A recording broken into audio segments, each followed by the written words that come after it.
kettlebell jerk. This is one of my favorite topics to discuss because it's so controversial.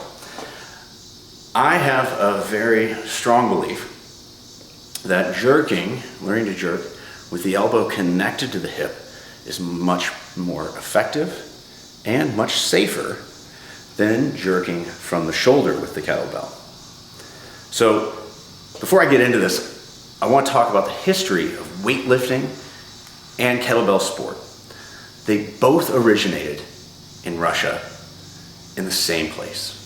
Dr. V.O. Krivetsky opened the Amateur Athletics Club for strongman athletes in St. Petersburg, Russia on August 10th, 1885. This is where kettlebell sport and Olympic weightlifting originated. It's their birthplace.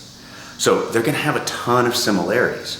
The thing is that they understood how to effectively and safely move these weights overhead.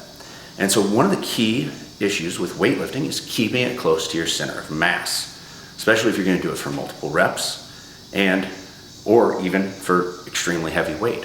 So most of us treat a kettlebell like it's a barbell. And when we do it, one of the classic ways that I will see people jerk a bell is they'll set it here. And if you notice, that weight is out in front of me. And they're going to squat and come under. You'll notice that as we do this, there is going to be some distortion in the spine, almost no matter how heavy you stay. A lot of this is because the weight is not lined up over your spine.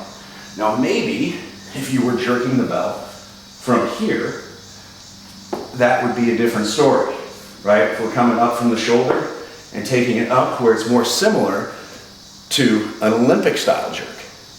But for most of us, we're taught to keep it here and we're gonna push it overhead. The idea is, in the jerk, is that you're going to deliver the power from the hips, through the torso, to the bell and overhead. The kettlebell, you have this ability to take the middleman out. And this always messes everyone up because they don't understand the kettlebell rack.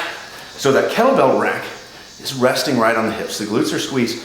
And the crazy thing is here, my back's totally relaxed. There's no tension. If you feel my back, it's soft. All that weight is balanced on my hip. So this position looks a mess, I get that. But really what I've done now is I've connected this weight here. And so I dip into that front squat, my glutes stay squeezed.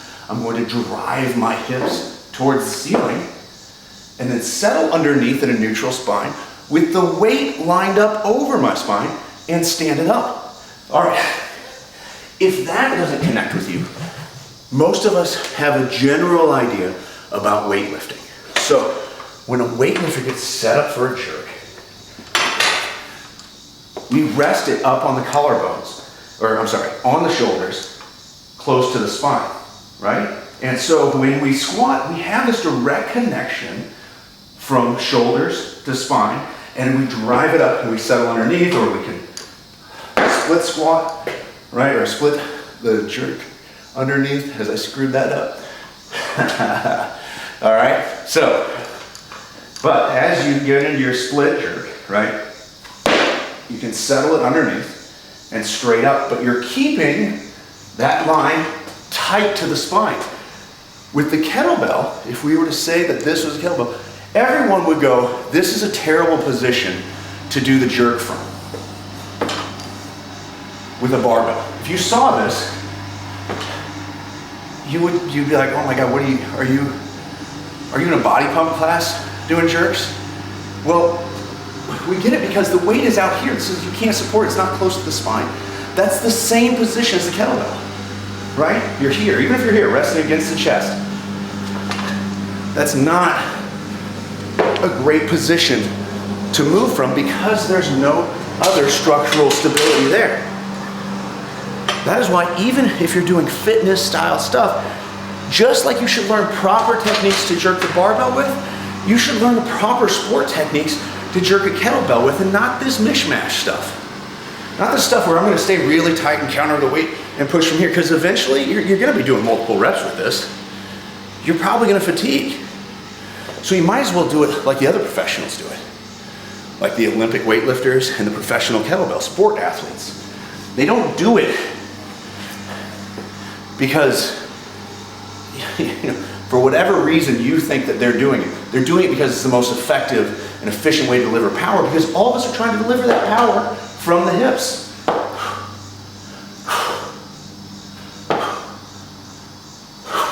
And they're doing it because biomechanically it works better. So go ahead, start practicing. Work on this. Work on getting that elbow down to the hip and powering through for your kettlebell jerk. Let me know how it goes.